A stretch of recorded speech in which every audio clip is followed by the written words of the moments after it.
sedang mendengarkan Radio Arafana Institut Agama Islam Negeri Sorong.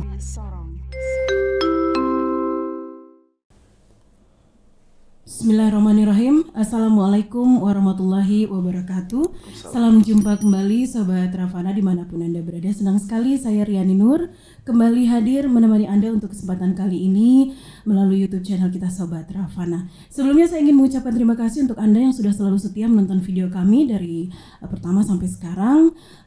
Dan hari ini saya kembali menemui Anda atau menjumpai Anda semua di program Harmoni Kampus. Program di mana kita akan mengangkat sebuah topik atau judul dan kemudian menghadirkan narasumber yang kompeten sesuai dengan judul yang kita angkat. Untuk hari ini kita akan ngomongin tentang Omnibus Law. Kurang lebih seperti itu. Di beberapa waktu belakang di tanggal 5 Oktober 2020 baru saja disahkan sebuah undang-undang yang disebut dengan Undang-Undang Sapu Jagat atau Omnibus Law, dan ini mengakibatkan kehebohan di seluruh negeri ya, ditanggapi oleh seluruh lapisan masyarakat, baik dari yang kelas buruh maupun sampai kelas intelektual, dan itu rata-rata berupa dominasi penolakan. Dan kemudian juga Sobat Rafana ada tuduhan atas hoax atau mungkin juga frase asal demo nih, karena setelah heboh itu, setelah disahkan itu lalu kemudian terjadi demonstrasi yang cukup besar-besaran di seluruh Indonesia untuk menolak Omnibus Law, dan lalu bahkan muncul sebuah anggapan bahwa anggota DPR atau anggota Dewan ini secara umumnya melakukan social distancing nih kepada masyarakat atau rakyat Indonesia, yaitu dengan tidak menerima para pendemo yang sudah berusaha untuk melakukan penolakan atau melakukan aspirasi kepada para anggota Dewan.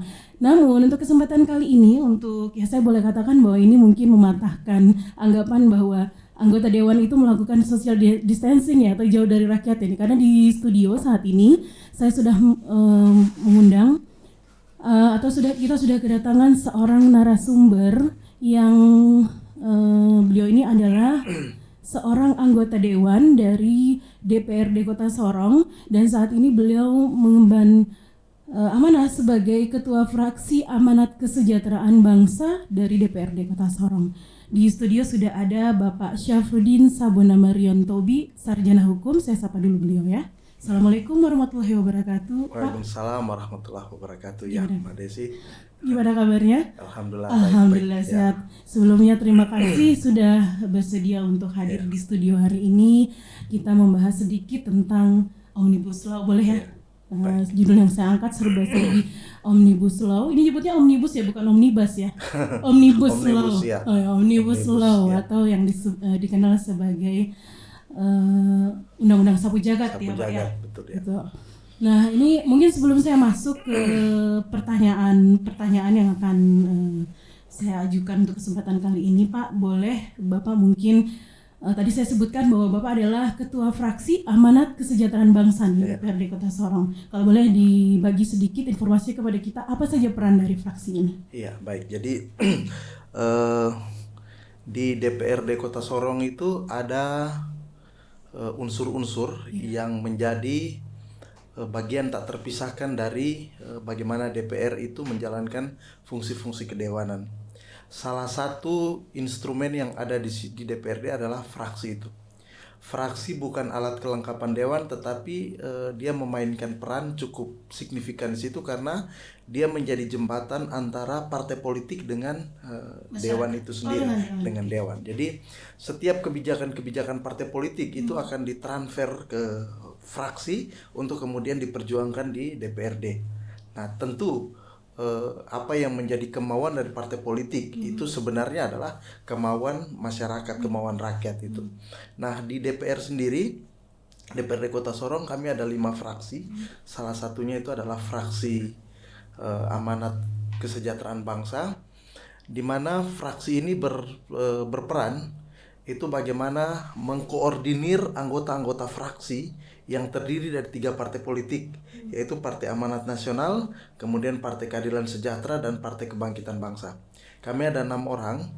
Nah, di dalam perjalanan DPR Kota Sorong, tentu fraksi kami juga bermain cukup signifikan, berkontribusi juga cukup penting. Jadi secara normatif fraksi itu adalah jembatan antara partai politik dengan kebijakan-kebijakan politik yang ada di DPR itu.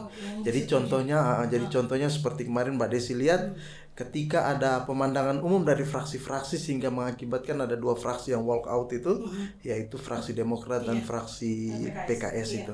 Nah itu, jadi ketika sebuah keputusan itu tidak didukung secara mayoritas oleh fraksi, maka secara otomatis keputusan politik itu tidak akan berjalan, tidak akan disetujui. Oke, baik. Ya kurang lebih seperti itu Sobat Ravana. Jadi kita semakin tahu nih apa peran dari salah satu fraksi yang diketuai oleh Bapak Syafruddin untuk kesempatan kali ini.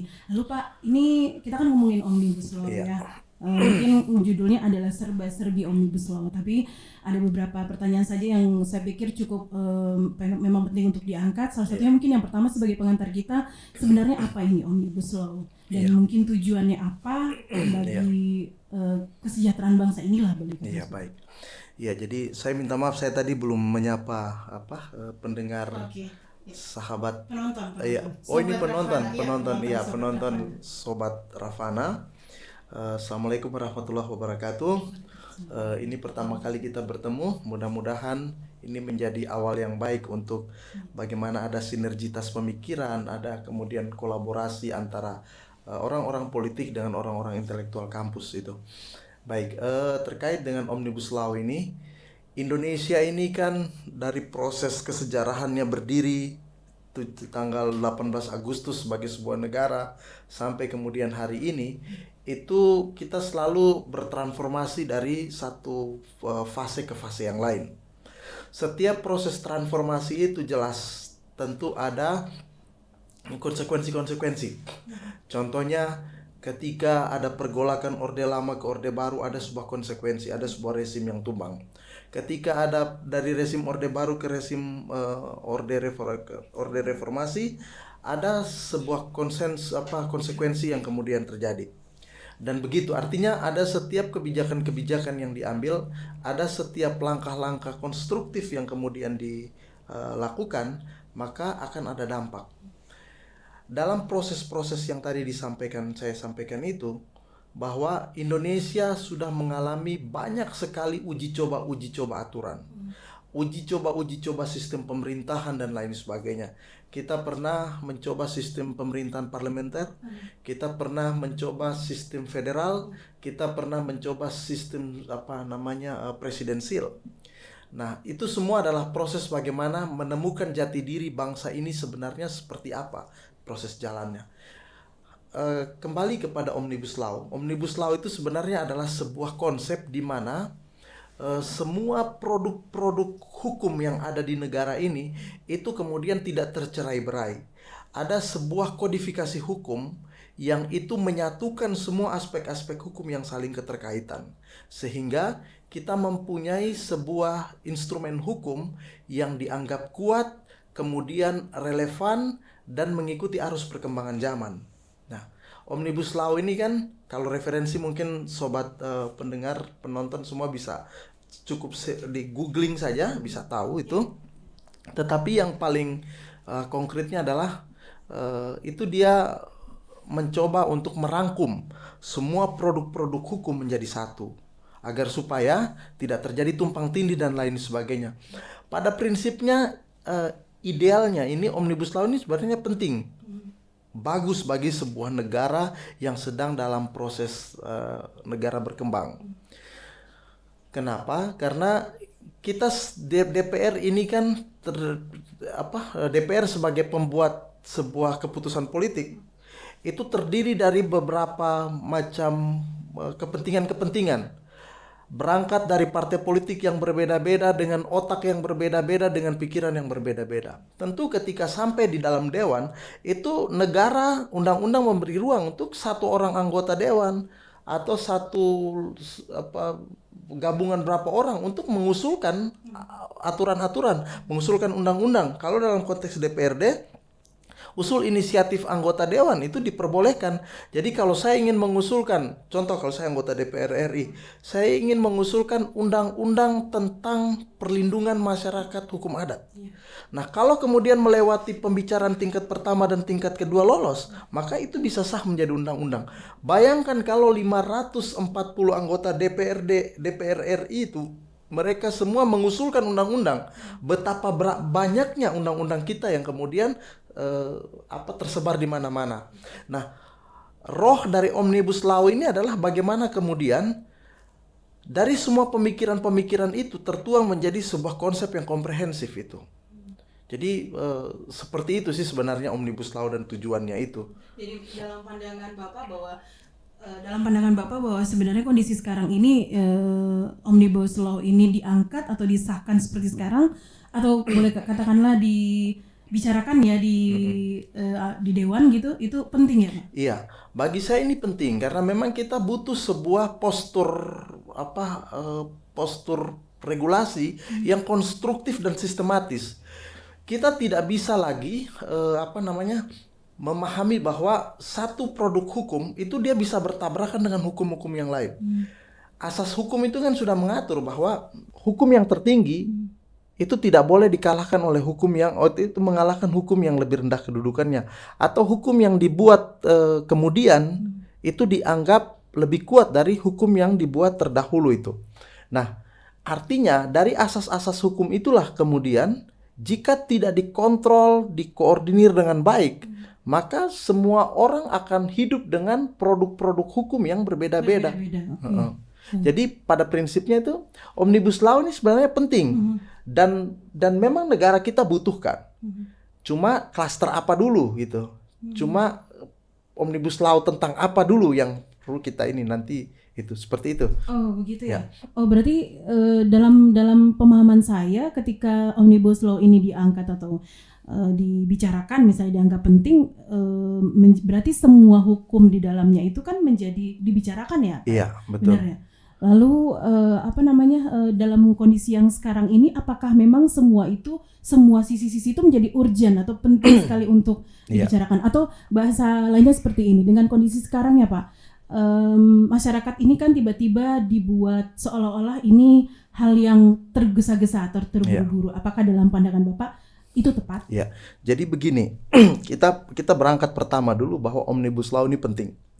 Suka atau tidak suka, negara kita membutuhkan sebuah kodifikasi hukum, sebuah aturan hukum yang sistematis dan menyeluruh. Itu pertama. Tapi kemudian tidak bisa karena prinsip itu mengesampingkan mengesampingkan standar etik yang ada di masyarakat. Apa itu standar etik? Proses pembahasan sebuah produk hukum itu harus dimulai dengan tahapan dari bawah. Ada identifikasi isu, identifikasi masalah, kemudian ada formulasi bahasa hukum, kemudian ada juga konsultasi publik dan lain sebagainya. Ini harus berjalan secara sistematis, terkonsep, dan teratur. Tidak bisa sesuatu dipaksakan, kemudian dicoba diformulasikan sedemikian rupa agar terkesan elok. Gitu. Akhirnya apa yang terjadi? Ada timbul pro kontra itu. Omnibus Law tentang cipta karya ini, cipta kerja ini, jika awalnya itu dikomunikasikan baik, melibatkan semua elemen-elemen masyarakat, serikat-serikat buruh dihadirkan dan lain sebagainya, tentu dia tidak akan jelimet seperti sekarang ini. Tapi ini kan sesuai target. Bagaimana bisa seorang eksekutif, seorang presiden meminta bahwa pembahasan Omnibus Law ini dalam tempo 100 hari? Eksekutif tidak bisa mengontrol legislatif. Dia tidak, karena begini, dalam sistem ketatanegaraan kita, presiden itu bukanlah atasan dari DPR, DPR bukanlah bawahan dari presiden. Jadi ketika seorang presiden dia mengatakan bahwa Omnibus Law harus selesai dalam tempo 100 hari, maka dia secara otomatis sudah menjadi bos dari legislatif. Nah, yang jadi persoalan sekarang ini, itu secara etika tidak boleh. Tetapi secara politik itu terjadi karena apa? Karena sistem pembagian, sistem ketatanegaraan kita itu sudah mengatur. Ada trias politika. ada itu kekuasaan eksekutif, kekuasaan legislatif, kekuasaan yudikatif. Ini adalah kekuasaan yang harus berdiri secara merdeka. Tidak boleh terkooptasi, tidak boleh terkontaminasi antara satu dengan yang lain. Tetapi dalam sistem kepartean kita itu, kita lihat aja. Yang menjadi pembantu-pembantu presiden itu adalah orang-orang partai politik semua. Partai politik itu yang melahirkan legislatif, bukan melahirkan eksekutif itu loh. Artinya begini, partai politik ini dia adalah rumah besar bagi legislator-legislator. Nah, bagaimana ketika rumah besar ini yang harusnya anak kandungnya adalah legislator, itu ternyata anak-anak kandungnya itu ada semua di eksekutif. Sehingga ketika seorang kepala eksekutif, seorang presiden, dia mengatakan bahwa mau tidak mau 100 hari harus selesai Omnibus Law. Maka secara otomatis itu adalah pesan kepada para legislator bahwa betul kalian adalah legislator, tetapi kalian harus mengamankan kebijakan eksekutif. Nah, ini yang kemudian menjadi pokok persoalan. Akhirnya apa?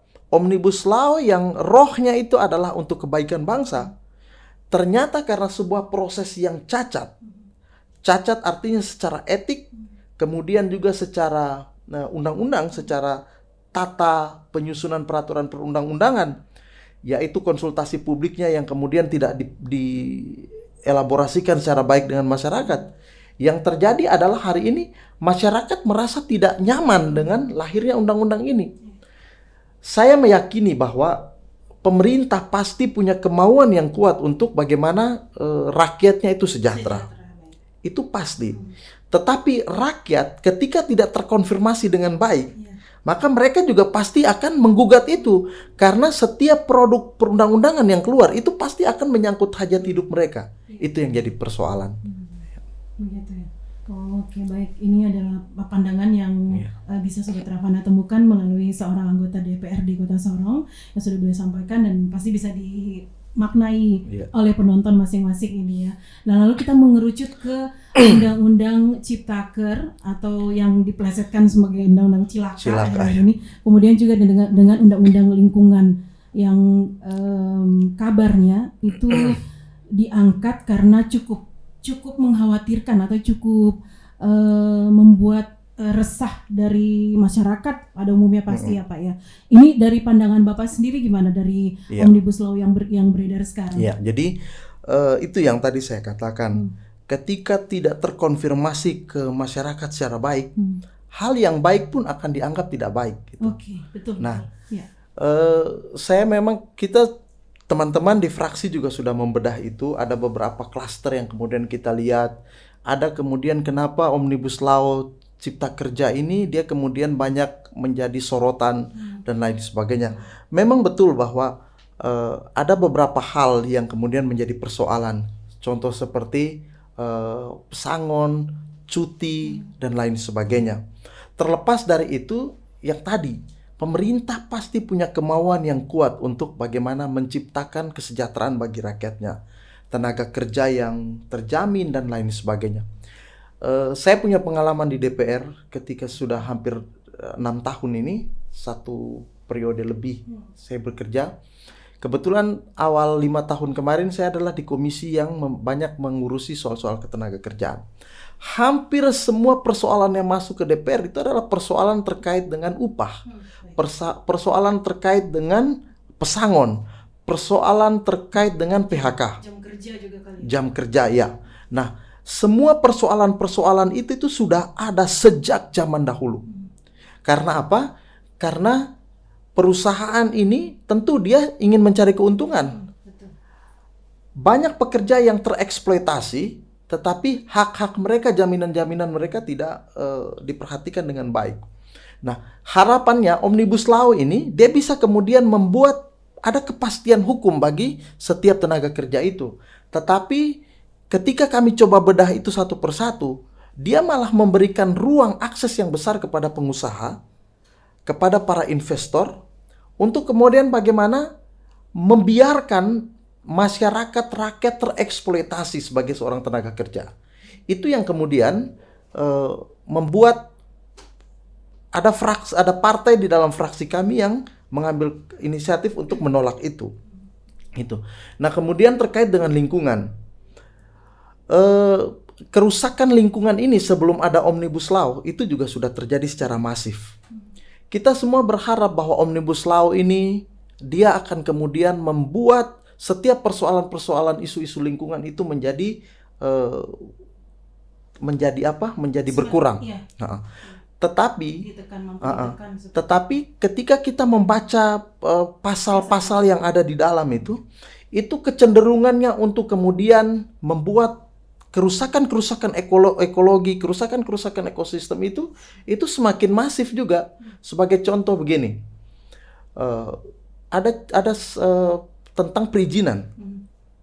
Jadi kedepannya ini setelah undang-undang ini ditandatangani oleh presiden dan diundangkan di lembaran negara dan berlaku, itu setiap perizinan yang terkait dengan eksploitasi sumber daya alam, kemudian perkebunan, eksplorasi hutan dan lain sebagainya, itu perizinannya sudah terpusat di pemerintah pusat.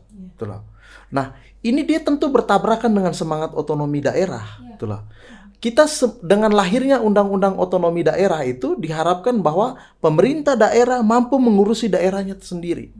Mampu memastikan bahwa setiap kebijakan-kebijakan yang diambil di daerah itu adalah kebijakan-kebijakan yang kemudian tidak merugikan masyarakatnya.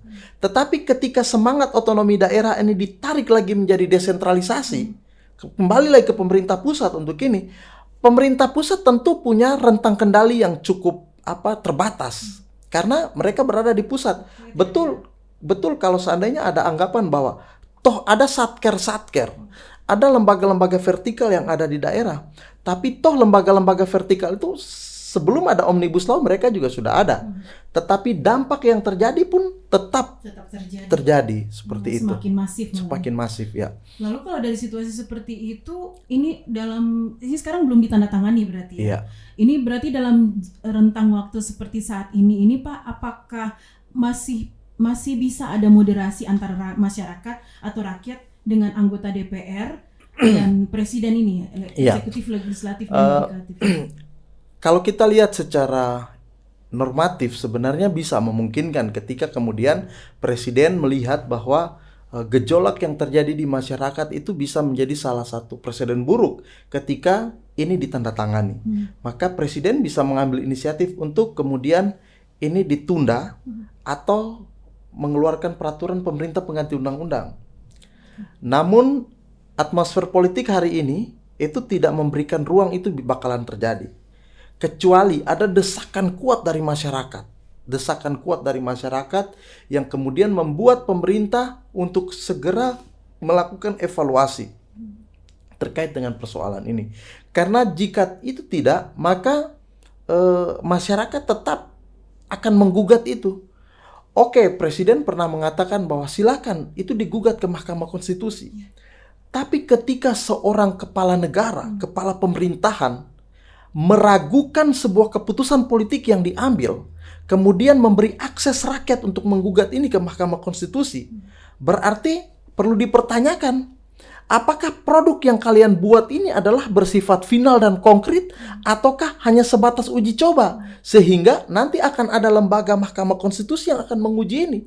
Harusnya seorang presiden mengirim pesan bahwa apa yang sudah dibuat ini sudah melalui kajian panjang dan lain sebagainya. Bayangkan, seorang presiden meminta untuk kalau masyarakat kamu nggak puas, bawalah ini ke Mahkamah Konstitusi. Berarti kamu juga meragukan ini gitu loh. Seperti itu. Iya, dari beberapa pertanyaan dan sudah dijawab oleh narasumber kita hari ini, Sobat Ravana, saya mengambil intisari yang cukup sedikit aja gitu ya. Tapi walaupun sedikit, ini pastinya menjadi gambaran kita untuk lebih mengenal lagi tentang Omnibus Law ini. Yang pertama adalah dikatakan bahwa penting sebagai negara berkembang kita memiliki satu undang-undang yang menyeluruh, yang terpadu begitu ya Pak ya. Dan itu menandakan bahwa Omnibus Law penting. Namun dalam prakteknya terjadi beberapa hal yang kemudian menjadi polemik di sana sini yang mungkin agak mengaburkan peran dari yudikatif, legislatif dan juga eksekutif ya Pak ya. Kurang lebih seperti itu. Nah, Sobat Ravana, setelah ini saya akan kembali lagi dengan beberapa pertanyaan kepada narasumber kita, dan mudah-mudahan beliau bisa memberikan banyak pencerahan lagi kepada kita.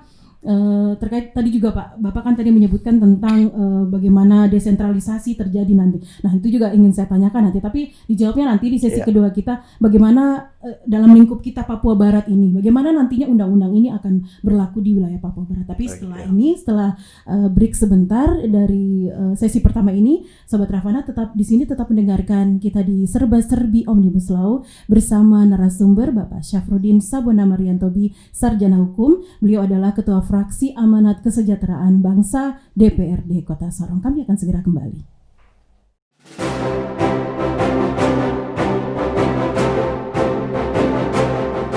Yain Sorong yang telah beralih dari Stain Sorong melalui Peraturan Presiden Nomor 40 Tahun 2020 tertanggal 28 Februari 2020. Dengan slogan harmoni dan produktivitas dalam mengembangkan 4 pilar, yaitu keindonesiaan, keislaman, kepemimpinan, dan kepapuaan. Era ini memberikan harapan baru dan semangat baru, serta reorientasi dalam mengemban 3 dharma perguruan tinggi. Yain Sorong memiliki kerangka pengembangan kampus yang mengacu pada 3 dimensi kampus, yaitu kampus konvensional, kampus dunia maya, dan kerakyatan. Ketiga dimensi tersebut menjadi suatu keunggulan institusi dalam mencapai keharmonisan dan produktivitas secara lokal maupun global. Saat ini, Yain Sorong memiliki 3 fakultas dengan 6 program studi dan 1 program studi pasca sarjana, yaitu Fakultas Dakwah dengan program studi Komunikasi dan Penyiaran Islam, dan Bimbingan Penyuluhan Islam. Fakultas Tarbiyah dengan program studi Pendidikan Agama Islam dan Pendidikan Guru Ibtidaiyah. Fakultas Syariah dengan program studi Hukum Keluarga dan Ekonomi Syariah. Serta Pasca Sarjana dengan program studi Pendidikan Agama Islam.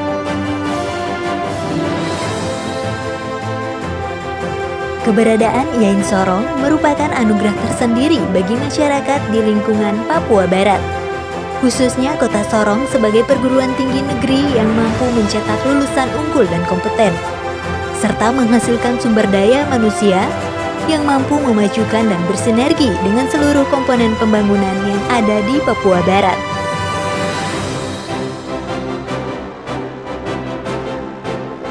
Mari bergabung dengan Yain Sorong.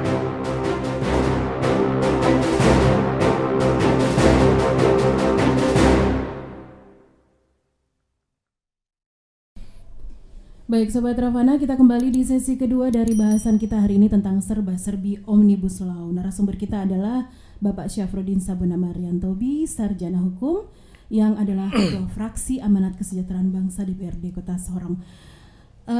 Saya ini masih semacam merasakan euforia ya, karena menghadapi narasumber yang merupakan adalah anggota dewan yang pastinya itu adalah wakil rakyat. Jadi saya bisa mungkin sedikit curhat mungkin sebagai rakyat ya. Nah tadi di awal itu di sesi pertama sudah disampaikan oleh Bapak bahwa Omnibus Law itu seperti apa, tujuannya apa yang sebenarnya terjadi di negara kita terkait dengan penetapan atau pengesahan Omnibus Law ini. Lalu kemudian tadi sebelum mengakhiri sesi pertama saya mengatakan menanyakan kepada Bapak tentang apa dan bagaimana penerapan undang-undang ini nantinya di wilayah kita di Papua Barat ini khususnya. Ya, jadi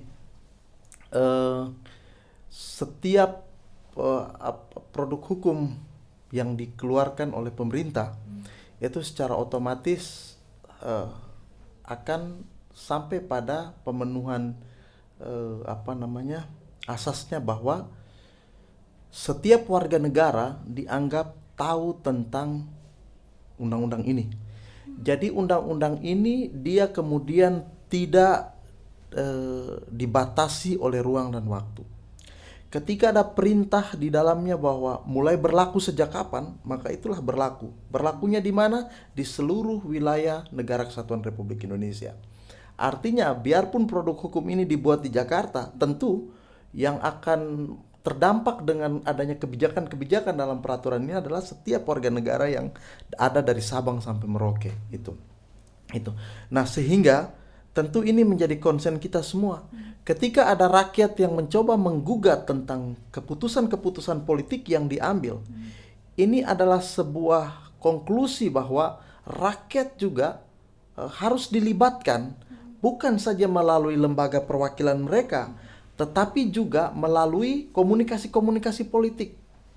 Selama Omnibus Law ini terjadi marak kemudian terekspos keluar, itu komunikasi yang terjadi hanyalah komunikasi satu arah itu loh. Tidak ada komunikasi diskusi, komunikasi yang bagaimana melibatkan mahasiswa, bagaimana melibatkan praktisi-praktisi itu. Akhirnya apa? Walaupun DPR kemudian mensahkan ini, tetapi istilahnya orang bilang bahwa jauh panggang dari bara itu loh. Jauh panggang dari api. Karena yang merasakan ini DPR, betul DPR yang membuat kebijakan, tapi yang terdampak adalah masyarakat gitu. Nah, terkait dengan kita yang ada di Papua Barat, yang tadi saya bilang, kita sudah ada 2 aturan hukum, yaitu Undang-Undang Otonomi, Undang-Undang Pemerintah Daerah, dan juga Undang-Undang Otonomi Khusus yang mempertegas tentang eksistensi sebuah otonomi daerah, itu loh. Bagaimana Papua otonomi daerah jalan, otonomi khusus jalan. Tetapi dengan adanya Omnibus Law ini, Omnibus Law Cipta Kerja ini, sistem desentralisasi secara otomatis juga terjadi. Bagaimana kebijakan yang selama ini ada di daerah kemudian ditarik ke pusat. Contoh, kebijakan mengenai analisis mengenai dampak lingkungan, AMDAL. Itu semua sudah ditarik ke pusat. Daerah, tim penilai AMDAL yang ada di daerah tingkat 2 ataupun daerah tingkat 1 itu sudah tidak berperan lagi. Itu pertama. Kemudian yang kedua, tanggung jawab mutlak dari perusahaan itu sudah tidak lagi secara pidana, tetapi dia lebih pada administratif. Jadi contohnya, kalau ada sebuah perusahaan yang AMDAL-nya disetujui oleh pemerintah pusat, ternyata kemudian melakukan perusakan ekologi, perusakan ekosistem, perusakan alam, maka dia hanya dikenakan sanksi administratif, artinya dicabut izinnya, atau dipending, atau dibekukan dan lain sebagainya. Pemidanaannya secara hukum pidana tidak bisa diterapkan itu. Walaupun sudah merusak lingkungan itu. Akhirnya apa? Ketika kita coba compare dia dengan ya kita yang ada di Papua. Di Papua Barat ini sistem penegakan hukumnya, pengawasannya, kontrolnya itu seefektif apa sih? Ketika isu-isu terkait dengan banjir karena eksploitasi sumber daya alam galian C yang begitu masif, padahal sudah jelas-jelas galian C itu dilakukan dengan merambah hutan lindung, toh pemerintah pun juga tetap menutup mata itu. Bayangkan kan? Ketika kemudian yang terjadi tim Gakum Penegakan Hukum dari Kementerian Lingkungan Hidup dan Kehutanan itu, mereka kemudian melakukan operasi dan menangkap itu. Ya, tidak ada jaminan bahwa kemudian setelah itu proses penegakan hukumnya berjalan seperti apa. Itu. Karena apa? Karena pengawasan yang dilakukan pun juga tidak ada sebuah yang tegas, itu tidak ada itu. Saya coba kembali gini Mbak Desi ya. Contohnya seperti undang-undang perkebunan. Ketika sebuah perusahaan diberikan konsesi lahan untuk mengadakan perkebunan di situ. Nah, itu di dalam undang-undang Omnibus Law itu hanya diterapkan 2. Yang pertama, bahwa pemerintah daerah yang memberikan izin untuk pemanfaatan lahan itu harus mendapat persetujuan dari masyarakat hukum adat. Sekarang yang jadi pertanyaan, eksistensi masyarakat hukum adat itu apa itu loh? Mereka tidak punya sebuah regulasi yang mengatur eksistensi mereka pertama. Kemudian yang kedua, ya kita harus berbicara terbuka. Masyarakat hukum adat Papua hari ini, apakah masyarakat yang memang benar-benar sudah memiliki kualitas sumber daya manusia yang mumpuni untuk kemudian tidak tergoda, untuk kemudian tidak ditipu, untuk kemudian tidak tertipu? Lah, kita kasih lihat saja contoh. itu lahan kelapa sawit puluhan ribu hektar yang ada di Sorong Selatan, itu sampai hari ini itu konflik antara masyarakat dengan perusahaan-perusahaan itu masih terjadi. Karena apa? Karena masyarakat mereka menganggap bahwa mereka memiliki hak wilayah, tetapi mereka tidak mendapat konsesi yang jelas. Mereka tidak mendapatkan sebuah kepastian hukum bahwa ketika hutan adat kalian dijadikan sebagai sebuah areal perkebunan, maka kalian nanti akan mendapatkan kompensasi-kompensasi apa itu loh. Kalau kompensasi itu sudah diberikan secara baik, tentu tidak akan ada konflik gitu loh. Tidak akan Kita harus jujur mengakui bahwa hari ini kita Papua masih dalam proses untuk mensejajarkan diri kita dengan saudara-saudara kita yang ada di belahan barat gitu. Sedangkan di daerah barat saja konflik-konflik agraria itu masih terjadi, apalagi kita yang di daerah ini. Harusnya pemerintah memahami bahwa Omnibus Law ini dia harus memperkuat eksistensi pemerintah daerah, dia harus memperkuat eksistensi masyarakat hukum adat. Dia tidak kemudian menjadi pintu masuk lemahnya pemerintah daerah, pintu masuk lemahnya masyarakat hukum adat itu. Pak, ini tadi kan disinggung tentang Presiden mempersilahkan masyarakat untuk ke Mahkamah Konstitusi ya. Itu berarti secara lembaga sendiri ya Pak ya, bukan melalui DPRD lagi atau DPR lagi ya Pak ya. Iya, jadi masyarakat mempunyai kewenangan untuk bisa melakukan uji material di DPR di Mahkamah Konstitusi. Nah, tetapi ya itu tadi, ketika masyarakat mengajukan gugatan ke Mahkamah Konstitusi, itu juga saya meragukan, karena sistem ketatanegaraan kita ini adalah sistem ketatanegaraan yang ambigu, yang abu-abu. Contohnya begini, hakim Mahkamah Konstitusi itu sebagian besar diangkat oleh DPR dan pemerintah dan presiden. Bagaimana bisa mereka yang diangkat, independen ya Pak ya? mereka akan bekerja secara independen itu loh. Kalau mereka juga manusia, mereka juga akan berpikir bagaimana keselamatan mereka ketika mereka melakukan sebuah keputusan politik atau keputusan hukum yang berseberangan dengan kebijakan pemerintah itu. Ya itu sudah sistem negara kita yang tadi di awal saya katakan, kita terus bertransformasi. Kita terus bertransformasi dari satu fase ke fase yang lain, karena jujur kita tidak punya sebuah konstruksi yang jelas tentang bagaimana membangun sebuah sistem ketatanegaraan yang kuat. Yang satu lembaga tidak boleh mengganggu lembaga yang lain, satu lembaga tidak boleh terkontaminasi dengan lembaga yang lain. Itu.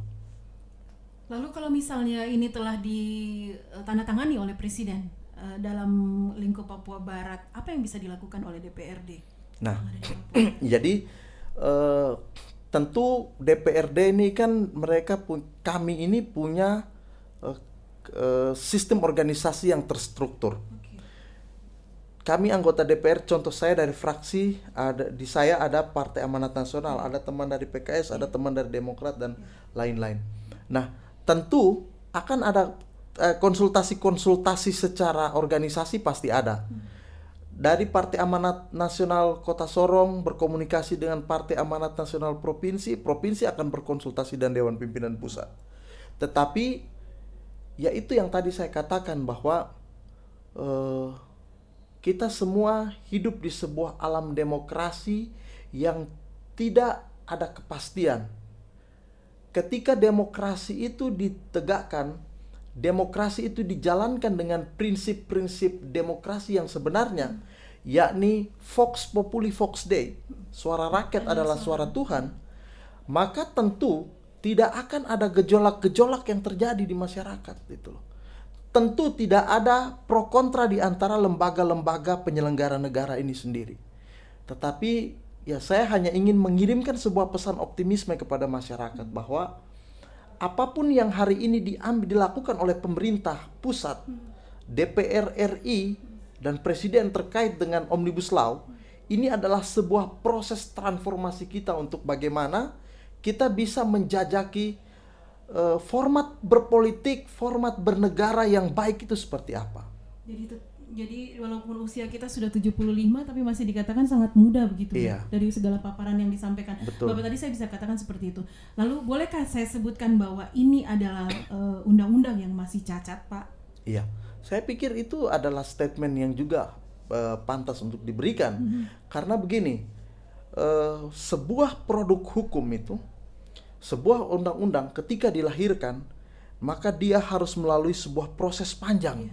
Dia tidak merupakan sebuah proses serta-merta yang hanya dibahas dalam tempo berapa bulan. Kita kasih contoh, undang-undang tentang kitab undang-undang hukum pidana. Itu sudah mulai dibahas dari zaman Indonesia merdeka sampai dengan hari ini. Tapi belum ditemukan, maksudnya belum ditetapkan, belum disahkan formula yang tepatnya apa. Karena memang mereka ini menyangkut hajat hidup manusia. Ini menyangkut tentang sebuah keputusan akan eksistensi kehidupan dia. Maka harus mencari formula-formula yang tepat. Bagaimana bisa sebuah omnibus law, sebuah produk hukum yang mengakomodirkan semua produk hukum yang lain. Ada 72, sekitar 70-an undang-undang yang akan dilebur menjadi satu dalam omnibus law ini. Ini dengan lingkungan ini Dan hanya dua dari sekian dari sekian itu. Iya. Bayangkan dari puluhan produk hukum itu masuk menjadi satu saja produk hukum, itu hanya dibahas dalam tempo berapa bulan. Bayangkan. Ketika Jokowi dilantik pada bulan Oktober, di situ dia sampaikan bahwa omnibus law akan salah satu target pemerintah adalah bagaimana melahirkan, mengesahkan omnibus law itu. Kemudian mulai bergulir sejak Januari, kita mengalami situasi yang tidak normal. Pandemi, betul sekali. Pandemi membuat semua sentra-sentra produksi, membuat semua sistem kehidupan berbangsa dan bernegara menjadi kacau balau. Bagaimana di tengah kekacau balauan itu, kalian bisa melahirkan sebuah produk hukum. Sedangkan dalam situasi normal, dari tahun 50-an sampai dengan hari ini, KUHP tidak bisa ditetapkan. Padahal situasinya adalah situasi yang normal itu loh. Bagaimana dalam situasi yang kacau balau ini, kemudian produk hukum yang utuh itu kalian bisa lahirkan. Iya, baik, Itu. baik. Ini kemudian saya ingin bertanya juga jadinya, apakah tadi kan Bapak sampaikan bahwa yang pasti DPRD punya hierarki atau mungkin punya tahapan-tahapan untuk berusaha memperbaiki kecacatan ini pasti ya Pak ya. Kalau menurut Bapak tentang geliat-geliat demonstrasi yang ada sekarang, apakah itu juga cukup membantu Pak untuk pemerintah mungkin berpikir tidak hanya memberikan solusi dengan membawa ini ke Mahkamah Konstitusi, tapi juga memikirkan bahwa ini memang adalah suara Tuhan. Katakanlah karena itu suara rakyat, berarti itu adalah suara Tuhan ya Pak? Tuhan, ya. Menurut Bapak gimana? Betul, jadi begini. Ketika masyarakat menggugat melalui aksi demonstrasi, unjuk rasa, pernyataan pendapat di muka umum, itu menunjukkan bahwa masyarakat juga ambil bagian dalam proses penyelenggaraan negara ini. Masyarakat, rakyat tidak diam ketika negara ini sedang mengambil sebuah keputusan yang menghantui, yang akan menjadi momok bagi mereka. Nah, dari perspektif saya sebagai seorang anggota DPR, bahwa kehadiran masyarakat yang menyampaikan aspirasi dan pendapat ini itu adalah sebuah hal yang positif. Kenapa? Karena ketika masyarakat memilih diam di tengah carut marutnya ketatanegaraan kita, sistem ketatanegaraan kita, di tengah carut marutnya sebuah proses-proses politik, maka itu menandakan bahwa kita telah mengalami sebuah degradasi sebagai sebuah bangsa. Jadi pada prinsipnya apapun yang disuarakan oleh masyarakat melalui aksi-aksi demonstrasi itu adalah hal yang positif. Tentu apakah ini kemudian akan menjadi salah satu faktor yang membuat pemerintah kemudian berpikir ulang? Saya pikir ya itu tergantung dari kebijakan. Karena banyak juga demonstrasi-demonstrasi yang sudah dilakukan, toh pada akhirnya pemerintah menganggap bahwa itu tidak ada masalah. Kita semua cuma berharap bahwa ketika masyarakat terus menggaungkan ini, maka saya yakin langit pun tidak akan menutup telinga untuk suara-suara rakyat itu. Karena suara rakyat adalah suara Tuhan. kita semua berharap bahwa ketika rakyat terus menyampaikan ini secara sistematis, secara kontinu, insya Allah mudah-mudahan ini menjadi salah satu asbab, salah satu jalan. Kemudian Allah menggerakkan hati para pemimpin negara ini untuk berhenti sejenak, melakukan evaluasi, dan kemudian mengambil sebuah keputusan yang lebih arif dan bijaksana. Seperti itu. Ya, terima kasih Pak. Udah banyak sekali yang disampaikan, dan ini juga mencerahkan saya secara pribadi ya. Mungkin selama ini mungkin hanya berada pada satu tempat, merasa menolak dan sebagainya sebagai masyarakat kalangan bawah misalnya, tapi kemudian ada perspektif-perspektif lain yang muncul dari paparan yang utuh dari Bapak untuk kesempatan hari ini. Terakhir mungkin saya ingin meminta pandangan Bapak tentang, bolehlah katakan tadi Bapak mengatakan bahwa kita ini sedang berproses ya. Dari tahun 50 itu KUHP aja belum selesai sampai sekarang. Melihat kondisi sekarang ini Pak, bagaimana masa depan negara kita? Iya. Kita semua harus optimis ya. Kita semua harus optimis bahwa bangsa ini dia bertransformasi dari tidak ada apa-apa menjadi ada apa-apa, kemudian diapa-apakan sampai kemudian juga sampai hari ini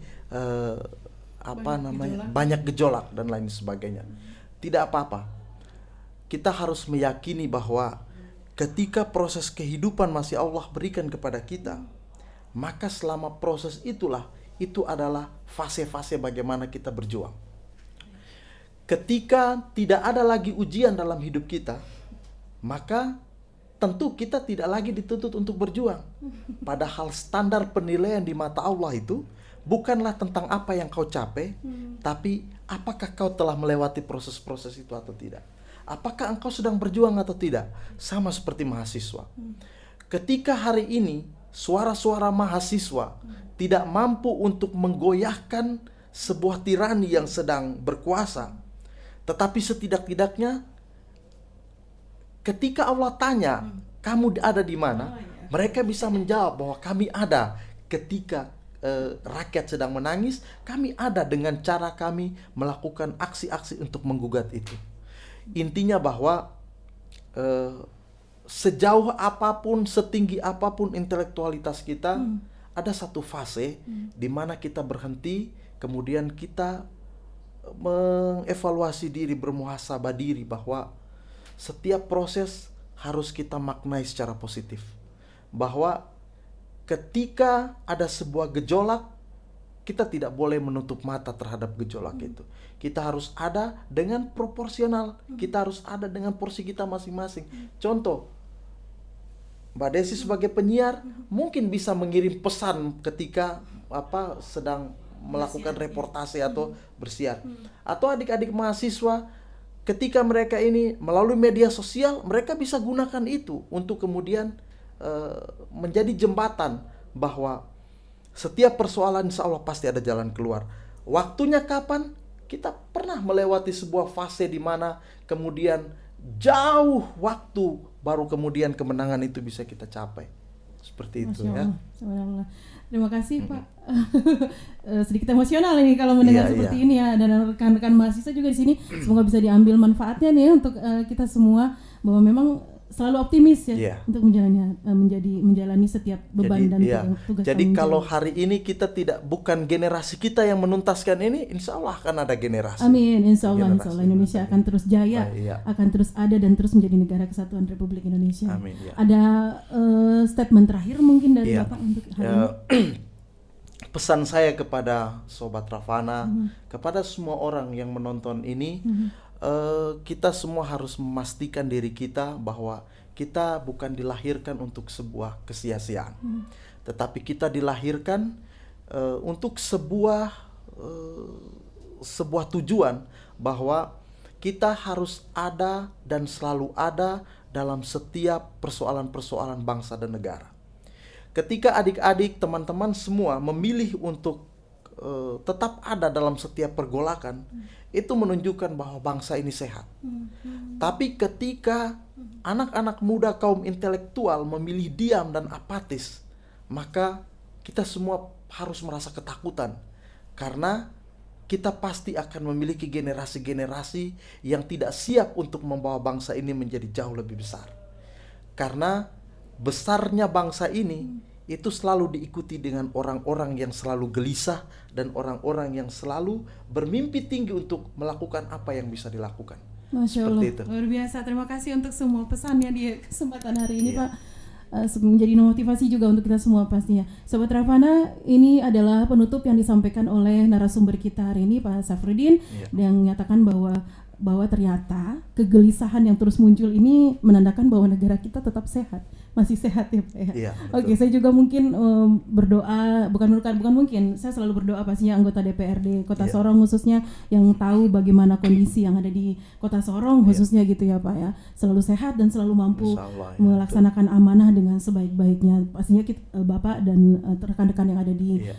gedung sana selalu mendapatkan support untuk menemukan solusi-solusi dari permasalahan yang ada di Sorong atau Papua Barat khususnya untuk saat Iya. ini. Mudah-mudahan itu menjadi amal ibadah yang amal jariah begitu ya Pak ya. Amin, amin. Iya Ya. ya, karena satu kebijakan itu pastinya efeknya luas sekali ya Pak ya. Betul ya. Baik, terima kasih sekali lagi Pak untuk kesempatannya kali ini.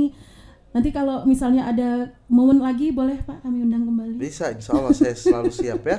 Terima kasih Selama itu tujuannya untuk bagaimana membangun kesadaran bersama untuk bersama-sama membawa bangsa ini menjadi lebih baik, membawa kota kita ini bisa menjadi lebih baik. Insya Allah kita selalu siap untuk itu. Dan Sobat Ravana, terima kasih sudah menyaksikan 2 sesi dari Serba-Serbi Omnibus Law hari ini. Segala kekurangan saya mohon maaf. Dan juga dari seluruh tim produksi mengucapkan terima kasih karena Anda sudah begitu setia untuk menonton semua video, dan mudah-mudahan Anda bisa ambil manfaatnya untuk setiap video yang sudah kami tampilkan dari pertama sampai saat ini. Jangan lupa untuk mengaktifkan lonceng pemberitahuan Anda agar tidak ketinggalan video-video kami berikutnya. Saya beserta narasumber Pak, kita pamit ya Pak ya, Iya, untuk kali ini. Terima kasih. Wassalamualaikum warahmatullahi wabarakatuh. Assalamualaikum warahmatullahi wabarakatuh.